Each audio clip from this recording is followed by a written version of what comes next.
ఈరోజు వరంగల్ ఎంజిఎం హాస్పిటల్కు ఆధ్వర్యం రావడం జరిగింది. వచ్చిన కారణం ఏంటంటే ఈ ఎంజిఎం హాస్పిటల్లో దాదాపుగా కరోనా నుండి చాలా ఏళ్లుగా ఇందులో పనిచేస్తున్నటువంటి 35 మంది ఉద్యోగస్తుల మీద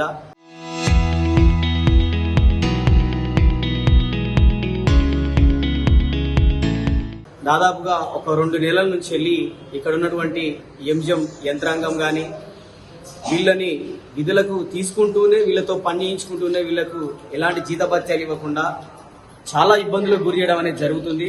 ఈ అంశంలో దాదాపుగా ఇక్కడ ఉన్నటువంటి ఈ సిబ్బంది కూడా వీళ్ళందరూ కూడా కలెక్టర్ గారిని కూడా కలవడం జరిగింది. అదేవిధంగా ఎంజిఎం సూపరింటెండెంట్ గారిని కూడా ఎక్కడికి పోయినా కూడా వీళ్ళందరికీ జీతాలు కానీ ఏమి ఇవ్వకుండా ఈరోజు దాదాపు 10 నెలల నుంచి వీళ్ళని నానా ఇబ్బందులు పెడుతున్నారు. ఇందులో వీళ్ళ పిల్లలు స్కూళ్లలో చదువుకునే వాళ్ళు ఉన్నారు, ప్రైవేట్ స్కూళ్ళలో చదువుకునే వాళ్ళు ఉన్నారు. కనీసం వీళ్ళంతా ఈ ఉద్యోగాలు చేసే వాళ్ళంతా బీసీ ఎస్సీ ఎస్టీ పేద బడుగు బలహీన వర్గాలే. వీళ్ళంతా నెల జీతం చేస్తే గాని గడవనటువంటి ఈ కుటుంబాలని ఈరోజు రోడ్డు మీద పడేటువంటి దుస్థితి ఇక్కడ కనబడుతుంది. కాబట్టి మేమేం చేస్తున్నామంటే ఇక్కడ ఉన్నటువంటి ప్రభుత్వం కానీ ఇక్కడున్న ఎమ్మెల్యేలు కానీ మంత్రులు కానీ ఇది ఇక్కడ ఎమ్మెల్యే మంత్రి ఉన్నటువంటి ఇలాకా ఈ ప్రాంతం పక్కన కొండ సురేఖ, ఈ పక్కన నాయని రాజేందర్ రెడ్డి, వీళ్ళిద్దరు కలగలిసి వీళ్ళిద్దరు ఈ కాంగ్రెస్ ప్రభుత్వంలో క్రియాశీలకంగా ఉన్నటువంటి నాయకులే. మరి ఈ నాయకులకి ఈ 35 మంది జీవితాలు కనబడట్లేదా ఈ ప్రజలకి?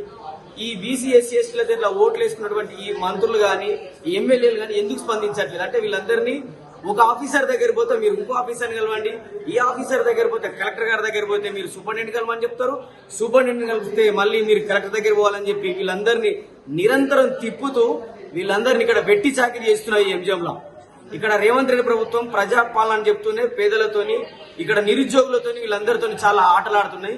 మేముగా ధర్మ సమాజ్ పార్టీ నుండి ఈ రోజు ఎంజిఎం సూపరింటెండెంట్ గారిని కలవడానికి రావడం జరిగింది. అసలు వీళ్ళ సమస్య ఎందుకు పరిష్కారం కావట్లేదు, వీళ్ళతో ఎందుకు వెట్టి చాకిరీ చేయిస్తున్నారు అంటే ఇక్కడ పనిచేసే వాళ్ళంతా బీసీ ఎస్సీ ఎస్టీ అణగారిన వర్గాల ప్రజలనా మీ ఉద్దేశం?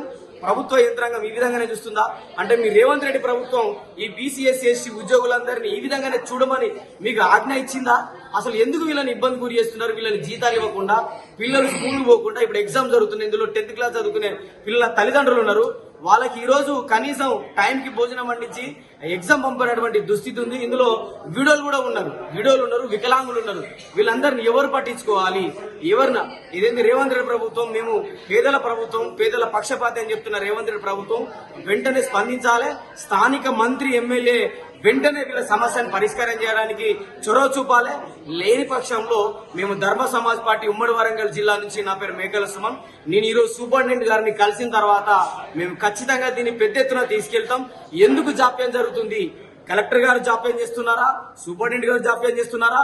కొంతమంది ఇన్ఫర్మేషన్ ఏం చెప్తున్నారంటే కావాలనేటువంటి ఉద్దేశంతో ఇక్కడ జరుగుతుందని చెప్పి ఇక్కడ నిన్నటి నుండి కూడా ఇక్కడ వీళ్ళంతా మౌన పోరాటం దీక్ష చేస్తున్నా కూడా ఇక్కడ ప్రభుత్వం గాని ఇక్కడ ఇంటెలిజెన్స్ వ్యవస్థ గాని ఎవరు కూడా పట్టించుకోకుండా ఎందుకు వీళ్ళని చిన్న చూపు చూస్తుంది అంటే వీళ్ళు బీసీ ఎస్సీ ఎస్టీ బడుగు బలహీన వర్గాలనే ప్రజలు వీళ్ళు ఏం చేసినా ఈ విధంగానే ఉంటారనేటువంటి ఒక కుల అహంకారంతోనా మరి దేనితోని వీళ్ళందరినీ తక్కువ చూస్తున్నది గవర్నమెంట్, ఇక్కడ యంత్రాంగం? దీన్ని ప్రశ్నించడానికి వచ్చినాం. దీన్ని పెద్ద ఎత్తున తీసుకెళ్తాం. వీళ్లకు న్యాయం జరిగేంత వరకు కూడా మేము ఈ పోరాటాన్ని, ఈ కార్యక్రమాన్ని ఖచ్చితంగా ముందుకు తీసుకెళ్తామని చెప్పి మేము డిమాండ్ చేస్తున్నాం. ధర్మ సమాజ్ పార్టీ ఉమ్మడి వరంగల్ జిల్లా ఇన్ఛార్జ్ మేకల సుమన్. హాస్పిటల్లో అవుట్ సోర్సింగ్ పోస్టులో వర్కర్లో మేము 34 జీవో మీద మేము ఉద్యోగాలు తెచ్చుకున్న తర్వాత ఇప్పుడు 11 నెలలు బట్టి మాకు జీతాలు ఇవ్వట్లేదు. నిన్నగాక మొన్న 1 నెల చేసిండు, 10 నెలల జీతాలు ఇంతవరకు ఇవ్వలేదు. తర్వాత మా అవుట్ సోర్సింగ్ జీవో తీసేసి శ్రీకృష్ణ కన్స్ట్రక్షన్లకు పోవాలని కలెక్టర్ గారు చెప్తున్నారు. మరి మా జీవో ఎక్కడ పోయింది? మరి మా 34 జీవో ఎల్ఆర్ నంబర్ ఉన్నది. మరి మా జీవో మాకు కావాలి, మా పని మాకు కావాలి. శ్రీకృష్ణ కన్స్ట్రక్షన్లకు మేము ఎందుకు పోతాం? మళ్ళా అలా 15,600 జీతం ఉండే ఈ శ్రీకృష్ణ కన్స్ట్రక్షన్లో 11,000 జీతం ఇస్తారట. అలా జీతం తక్కువ అవుతుంది, డ్రెస్ కోడ్ చేంజ్ ఉంది. మాకు సంబంధం లేదు. మా జీవో ప్రకారంగా మాకు జీతాలు రావాలి, మా జీవో ప్రకారంగా మాకు ఉద్యోగాలు రావాలని మేము ఈ పోరాటం చేస్తాను. ఈ ధర్నాలో కూర్చున్నాం. సూపరింటెండెంట్ ఆఫీస్ ఇది. నా పేరు నంగనూరు సునీత. మేము 20 సంవత్సరాల నుండి పనిచేస్తున్నాం. 20 సంవత్సరాలు పనిచేస్తుంటే గవర్నమెంట్ చుట్టూ తిరిగి మేము జీవో తెచ్చుకొని మేము అవుట్సోర్సింగ్లోకి పోయిన తర్వాత 5 సంవత్సరాలు తిరిగిన తర్వాత మళ్ళీ మమ్మల్ని కృష్ణ కన్స్ట్రక్షన్లో పొమ్మంటారు. మీరు ఏ పని పాత పని చేసినా మళ్ళీ అందులోకి పొమ్మంటున్నారు మమ్మల్ని. ఎందుకంటే మీకు జీవో లేదు, పోయిన సంవత్సరం మార్చిందే మీ రద్దయింది అని మమ్మల్ని అధికారులు చేస్తాము. అయితే ఇప్పుడు ఏమంటున్నారంటే ఇప్పుడు జీతం వాళ్ళ శ్రీకృష్ణ కన్స్ట్రక్షన్ లో పోతేనే జీతం ఇస్తాం, లేకుంటే ఇవ్వమని అన్నారు. అయితే మేము ఏం చేసినాం, గవర్నమెంట్ చుట్టూ అధికారుల చుట్టూ మనం ఫస్ట్ మనం ధర్నా చేయొద్దు, మనం 25 సంవత్సరాలు బట్టి ఎంజీఎం హాస్పిటల్లో వర్క్ చేస్తాం కాబట్టి అధికారులతోటి మనతోటి వాళ్ళు అన్న ఆలోచనతోటి వాళ్ళ మీద గౌరవం మీద సూపరింటెండెంట్ ఎంజీఎం సూపరింటెండెంట్ మీద గౌరవం ఉంచి మేము ఇంతవరకు కూడా మేము ఏమి అనకుండా అందరినీ మర్యాద పూర్వకంగా అధికారులను ఆఫీసర్లను అందరి దగ్గర పోయి మా జీతాల సంగతి ఏంది, మా డ్యూటీ ఉద్యోగాల సంగతి ఏంది, మేము అధికారుల చుట్టూ హైదరాబాద్ డిఎంఈకి తిరిగి పట్టుకొచ్చుకున్నాం అన్నా కానీ కూడా ఏ అధికారి కానీ ఏ ఆఫీసర్ కానీ కూడా స్పందించడం లేదు. ఒకరి దగ్గరికి పోయిన తర్వాత ఇంకొక ఆఫీసర్ అంటాడు, ఇంకొక ఆఫీసర్ అయినాక ఇంకొక ఆఫీసర్ అని అంటాడు. సార్ ఎక్కడ పోయినా కానీ కూడా మాకంటూ దారులు లేవు అని మాకు అర్థమైంది. 20 తారీఖు వస్తే 1 తారీఖు వస్తే మా బడ్జెట్ అనేది రిటర్న్ పోతుందట.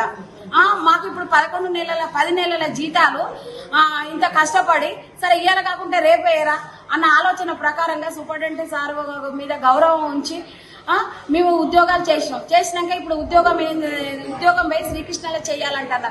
శ్రీకృష్ణకు మాకు ఎలాంటిది సంబంధం లేదు. మా 34 జీవో అభ్యుదయ కన్స్ట్రక్షన్ లో మేము చేసే వాళ్ళము కాబట్టి మా జీవో మాకు ఇవ్వాలి. 34 జీవో తరఫున మాకు మా ఉద్యోగాలు కావాలి. మా 10 నెలల జీతాలు మాకు ఇవ్వాలి. మేము సార్జెంట్ దగ్గర జీతాలు ఇవ్వాలి. మా యూనిఫామ్ మాకు ఇవ్వాలి. మేము పాతగా తెల్ల వైట్ డ్రెస్ వేసుకునే వాళ్ళము, మా డ్రెస్ మాకు ఇవ్వాలి, మా జీతాలు మాకు ఇవ్వాలి. మా 34 జీవో ప్రకారంగా మా ఉద్యోగాలు మాకు ఇవ్వాలని మేము కోరుకుంటాను. ఇలా 2 వికలాంగులు ఉన్నారు. మా గోస చూడలేక పై అధికారి వాళ్ళు మాకు ఉద్యోగాలు ఇచ్చారు.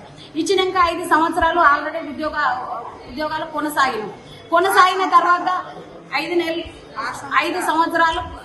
5 సంవత్సరాలు ఉద్యోగాలు కొనసాగిన తర్వాత ఇప్పుడు ఈ అధికారులు ఏమంటారు, ఒక ఉద్యోగి వచ్చిన తర్వాత ప్రమోషన్ అనేది వస్తుంది.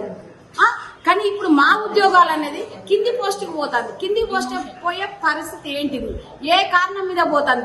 మేము ఎంజిఎం హాస్పిటల్లో ఏం తప్పు చేసినాం? మా 34 జీవో వాళ్ళము ఈ ఎంజిఎం హాస్పిటల్లో మేము ఏ తప్పు చేసినాము? మా తప్పు మాకు చూపేయండి. ఇంకొకటి ఏంటంటే మేము ఆఫీసర్ల ద్వారా ఎల్ఆర్ నంబరు మా 34 జీవో మీద ఎల్ఆర్ నంబర్ ఉంది. ఆ ఎల్ఆర్ నంబర్ మీద ఆ 34 జీవో మీద మేము పోరాటం చేస్తాము. కాబట్టి మా ఉద్యోగాలు మాకు రావాలి, మా జీతాలు మాకు రావాలి, మా డ్రెస్ కోడ్ మాకు రావాలి, మా పనులు మాకు రావాలి. ఇదే మేము కోరుకుంటున్నాం.